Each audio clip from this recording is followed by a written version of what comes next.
Congress party మొన్నటి లోక్సభ ఎన్నికలకు ముందు 400 స్థానాలు ఇస్తే బీజేపీ రిజర్వేషన్లు రద్దు చేస్తుంది కాబట్టి మీరు ఆ పార్టీకి ఓటేయొద్దని కాంగ్రెస్ వాళ్ళు అన్నారు. ఆ ప్రభావం కనబడ్డది, బీజేపీకి సీట్లు తగ్గినాయి.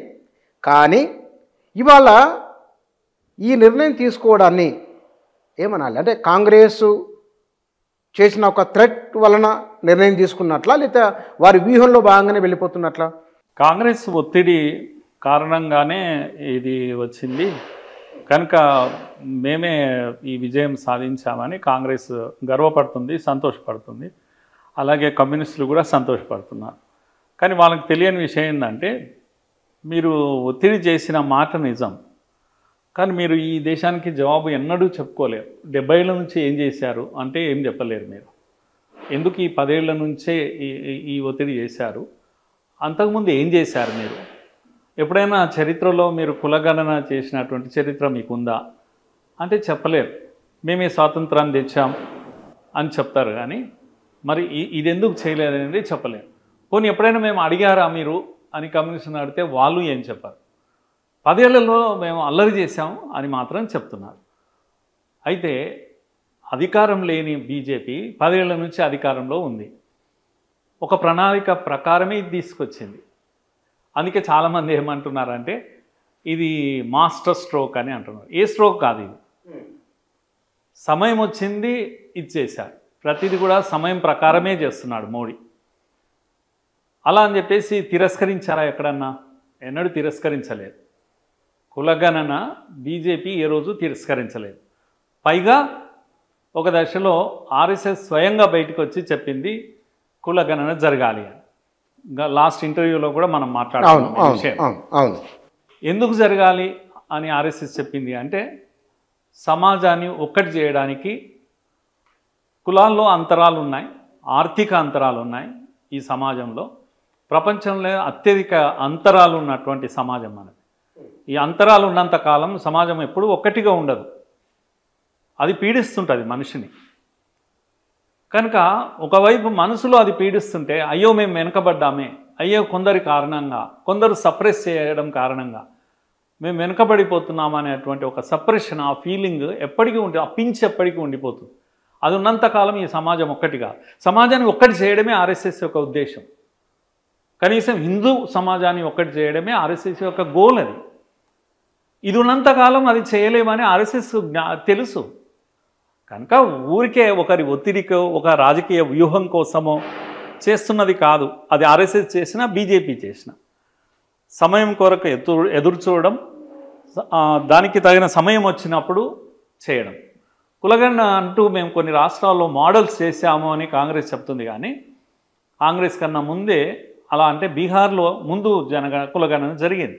అక్కడ బీజేపీ అధికారంలో ఉంది నితీష్ కుమార్తో పాటు. కనుక బీజేపీ యాక్సెప్టెన్స్ లేకుండా జరిగింది అని అంటామా? కానీ అక్కడ ఒక ప్రయోగం జరిగింది, అనుభవంతో అక్కడ ఒక ప్రయోగం జరిగింది. అక్కడ కొన్ని అనుభవాలు వచ్చాయి. ఇక్కడికైనా చాలా బాగా జరిగింది అక్కడ హైదరాబాద్, ఇక్కడ తెలంగాణలో కూడా జరిగింది. కనుక తప్పుడు లెక్కలు అని స్వయంగా ఒక రాజ్యసభ ఎమ్మెల్సీ బయటికి వచ్చాడు కాంగ్రెస్లో నుంచి. లుకలుకలు ఉన్నాయి చాలా. దీంట్లో ముస్లింలను కలిపేశారు, అనేక పొలిటికల్ యాంగిల్స్ ఉన్నాయి దీంట్లో. అవేవి లేకుండా జరిగింది బీహార్లో. అయినా సరే బీజేపీ ఈజ్ నాట్ హ్యాపీ. అక్కడి లెక్కల్లో కూడా ఇంకా హ్యాపీగా లేరు. అంతకన్నా ఇంకా పర్ఫెక్ట్గా చేయాలి. సమాజంలో ఎటువంటి అసంతృప్తి రగలకుండా అలాంటి ఒక కులగణన జరగాలి. దానికోసమే జనగణన కూడా కొద్దిగా వాయిదా పడుతూ ఉంది. చాలాసార్లు ప్రశ్నిస్తూ ఉంటారు 11 తర్వాత జరగలేదు అని. ఎందుకు అని అంటే అనేక లెక్కలు తీస్తూ ఉన్నారు దీంట్లో. కనుక ఒక శాస్త్రీయ పద్ధతిలో జరగాలి అని ఒక లాట్ ఆఫ్ ఎక్సర్సైజ్ జరిగింది. ఎక్సర్సైజ్ తర్వాత ఈ ప్రకటన వచ్చింది. హిందూ జాతీయవాదము కుల అంతరాలను నిర్మూలించాలనేది. కుల అంతరాలను నిర్మూలించేందుకు కార్యక్రమం ఏమైనా ఉన్నదా బీజేపీ దగ్గర? లేదు. కాంగ్రెస్ అంటున్నది కాబట్టి, రాహుల్ గాంధీ అంటున్నారు కాబట్టి, లోక్సభ ఎన్నికల్లో దెబ్బ తగిలింది కాబట్టి, త్వరలో బీహార్ ఎన్నికలు, అసెంబ్లీ ఎన్నికలు రాబోతున్నాయి. 29 ఎన్నికల నాటికి మనం వేరే వాళ్ళకి ఎజెండా లేకుండా చేయాలనే వ్యూహం మాత్రమేనా? ఆల్టర్నేట్ కార్యక్రమం ఏమైనా ఉన్నదా? ఒక్క విషయం గుర్తుపెట్టుకోవాలి బుచ్చరన్ సార్, మీరు సీనియర్ జర్నలిస్ట్ కనుక, రాజకీయాల్లో అమాయకత్వం పనికిరాదు. కనుక అందరూ వాజ్పేయిలే కావాలని చాలామంది కోరుకుంటారు. ఒక్క ఓటు కోసము పదవులు వదులుకోవాలి, హాయిగా బుద్ధిమాన్ బాలక్ లాగా కూర్చోవాలి, ఎందుకు మోడీ ఇలా చేస్తున్నాడు అనే మంట కొందరికి ఉంటుంది. కనుక మోడీ వాజ్పేయి కాదు, వాజ్పేయి మోడీ కాదు. మోడీలో కూడా విలువలు ఉన్నాయి అట్లంటే, కానీ గడసరి, మీకన్నా ఎక్కువ గడసరి. కనుక సమయము, సందర్భము, వ్యూహాలు మోడీకి ఎందుకు ఉండకూడదు అని నేను అంటున్నాను.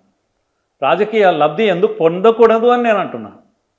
అలాంటివి ఏమైనా ఉంటే మోడీ గారు చూసుకుంటారు. కానీ ఆర్ఎస్ఎస్ ఇతర సంఘాలన్నీ కూడా ఆ వ్యూహం ఏమీ లేదు, ఒక్కటి చేయడానికి మాత్రమే ఇది కావాలి, సమాజాన్ని ఒక్కటి చేయడమే వీళ్ళ స్వార్థం అంటూ ఉంటే డెఫినెట్గా ఈ నిర్ణయాన్ని స్వాగతించవలసిందే. మొన్న మోహన్ భగవత్జీ ఒక దగ్గర మీటింగ్లో మాట్లాడుతూ అన్నది, హిందువులకు ఒకే దేవాలయము, ఒకే బావి, ఒకే శ్మశానం. అది సార్వజనీనమైన ప్రజాస్వామికమైన ప్రతిపాదన. మధ్యయుగాల్లో కులాన్ని వ్యతిరేకిస్తూ ఉద్యమాలు వచ్చినాయి.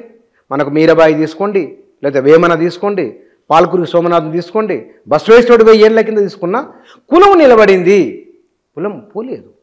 కానీ ఇవాళ భారతీయ జనతా పార్టీ ఒక రాజకీయ నిర్ణయం తీసుకున్నది, ఈ ప్రభావం ఉంటుందని మీరు అనుకుంటున్నారా? ఉంటే ఎట్లా ఉండవచ్చు? ఒకటేమో కులము ఎంత కాదనుకున్నా అది మైండ్ మీద పనిచేస్తుంది.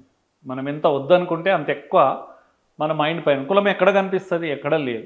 దానికి ఒక వాసన లేదు, ఒక రుచి లేదు, ఆకారము లేదు. కానీ ప్రతి మైండ్లో అదే కూర్చున్నది. ఎంత వద్దనుకుంటే అంత ఎక్కువ దయ్యమై కూర్చుంటుంది కులం. కుల నిర్మూలన అంబేద్కర్ గారు ఆశించారు. అనిహిలేషన్ ఆఫ్ ది క్యాస్ట్ అని పాపం ఆ పుస్తకమే రాశాడు. ఇవన్నీ చేసినా క్యాస్ట్ అనిహిలేషన్ జరగడం లేదు. క్యాస్ట్ మరింత ఏమంటాం, ఫియోనిక్స్ పక్షిలాగా చచ్చ కొద్దిగా లేస్తుంది, అది మళ్ళా లేస్తుంది.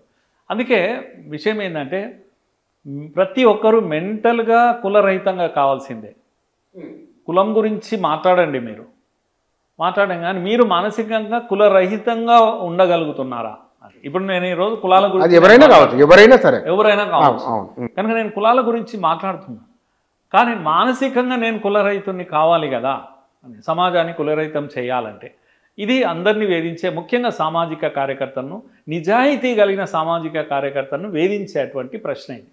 అనేక పద్ధతులు వెతికారు. అన్నమాచార్యుని గారి నుంచి బ్రహ్మం ఒక్కడే, పరబ్రహ్మం ఎన్ని మాటలు చెప్పారు. కనుక సమతామూర్తి వరకు ఇవన్నీ మనం స్టోరీస్ వింటున్నాం. ఇప్పుడు కూడా పొలిటికల్ ఆన్సర్ కూడా ఒక ఆన్సరే అవుతుంది. కనుక అంబేద్కర్ గారు రిజర్వేషన్ అనేది ఒక ఆన్సర్ అవుతుంది, అంతరాలను తగ్గిస్తుంది మనుషులను. కనుక ఆర్థిక అంతరాలు తగ్గుతున్నాయి కొంత, కానీ మానసిక అంతరాలు ఇంకా తగ్గలే. ఈ అంతరాలు అలాగే కొనసాగుతాయి. ఆర్ఎస్ఎస్లో చాలా కార్యక్రమాలు చాలామందికి తెలియదు. 1,00,000 మంది ఒక దగ్గర మొబిలైజ్ అవుతారు. ఎవరు ఏ కులమో తెలియని ఒక దీంట్లో ఉంటారు, మమైకం అయిపోతూ ఉంటారు. కనుక అది యాక్టివిటీ ద్వారా ఆర్ఎస్ఎస్లో అనేక ఆధ్యాత్మిక కార్యక్రమాలు జరుగుతాయి, భజన జరుగుతాయి, విశ్వ హిందూ పరిషత్లో ఇంకెన్నో కార్యక్రమాలు జరుగుతాయి. అక్కడ ఏ రోజు కూడా కులం అనే ప్రస్తావన లేకుండా అనేక కార్యక్రమాలు జరుగుతుంటాయి. బయటి సమాజంలోకి ఆర్ఎస్ఎస్ వెళ్ళాలి, బయటి సమాజం ఆర్ఎస్ఎస్లో కలవాలి, సమాజం అంతా ఒకటి కావాలి. ఇలాంటి ఒక పెద్ద ప్రయత్నం జరుగుతుంది. అంబేద్కర్ డాక్టర్ జీ సంభాషణలో అంబేద్కర్ ఆర్ఎస్ఎస్ క్యాంపుకు వెళ్ళి మరీ చూశాక చెప్పిన విషయం ఏంటంటే, మీది చాలా బాగుంది, మీ పని నాగపూర్ బాగుంది, కానీ నాకంత ఓపిక లేదు అని అన్నాడు. అందుకే ఇప్పుడు 70 ఏళ్ళు అవుతుంది, 100 ఏళ్ళు అవుతుంది ఆర్ఎస్ఎస్. 100 ఏళ్ల తర్వాత కూడా నిర్మూలించకపోయింది. అంబేద్కర్ గారు చెప్పింది నిజం, కానీ 100 ఏళ్ళ తర్వాత కూడా అదే పనిలో ఉంది ఆర్ఎస్ఎస్, నిరంతరము పనిలో ఉంది. డోంట్ థింక్ శాఖలోనే జరుగుతుందని కాదు, బయట అనేక యాక్టివిటీస్లో ఆర్ఎస్ఎస్ యొక్క పని ఉంటుంది. ఈరోజు 100 years సెలబ్రేషన్ జరుగుతున్నాయి. పంచ పరివర్తన అని ఒక కార్యక్రమం తీసుకున్నారు. 5 విషయాలు, ఎన్వైరన్మెంట్ విషయం కూడా తీసుకున్నారు, కుటుంబ ప్రబోధిని అనే విషయం కూడా తీసుకున్నారు. ఇందులో ప్రధానమైనది సామాజిక సమరసత ఆర్ఎస్ఎస్ తీసుకున్నారు. 100 ఏళ్ల సెలబ్రేషన్లో 5లో ఒకటి ముఖ్యమైనది ఏది అంటే, ఇగో ఈ అంటరానితనం మీద పనిచేస్తుంది, సామాజిక సమరసత మీద పనిచేస్తుంది. అనేక ఇదేమంటాము ఇళ్లలో, ముఖ్యంగా అనేక అంతస్తుల భవనాల్లో, వీటిల్లో పని మనుషులను వీళ్ళను కలిపి పండుగలు చేస్తాం. ప్రతి ఇంట్లో ఈ ధ్యాస, పని మనిషి ఎట్లయితే ఫ్యామిలీ డాక్టర్ ఉంటారో ఫ్యామిలీ పని మనిషి కావాలి. కనుక కులం ఏదేమంటే కూడా ఇంట్లో పని చేస్తుంది, అన్ని పని చేసి పెడుతుంది, కనుక మనం ఇంట్లో భాగం అని. ఇలాంటి ఒక మానసికమైనటువంటి మార్పు కోసం ఆర్ఎస్ఎస్ అనేక ప్రోగ్రామ్స్ చేస్తుంది. ఇది చాలామందికి తెలియదు. పబ్లిక్ ప్రోగ్రామ్స్ కూడా చాలా చేసింది. ఒక మాటలో చెప్పాలంటే మీలాంటి వాళ్ళకు అంబేద్కర్ యూనివర్సిటీ, మరత్వాడ యూనివర్సిటీ నుంచి పేరు మారినప్పుడు రాష్ట్రమంతా మంటలు మండాయి. కానీ సుమారుగా 10-15 ఏళ్ళు నిరంతరం కృషి కారణంగా, ఏం కృషి, అంబేద్కర్ ఇక్కడ పుట్టడమే మన గొప్ప విషయం. మహాత్ముడు ఇక్కడ పుట్టాడు, అంబేద్కర్ను ఓన్ చేసుకోవాలి, మన వాడి పేరు మీద మనకు యూనివర్సిటీ ఎందుకు ఉండకూడదు అనేది ప్రతి ఇంట్లో ఆలోచింపజేస్తే, అదే విషయము 10 ఏళ్ల తర్వాత జరిగింది ఏంటంటే సీదా పేరు మారింది.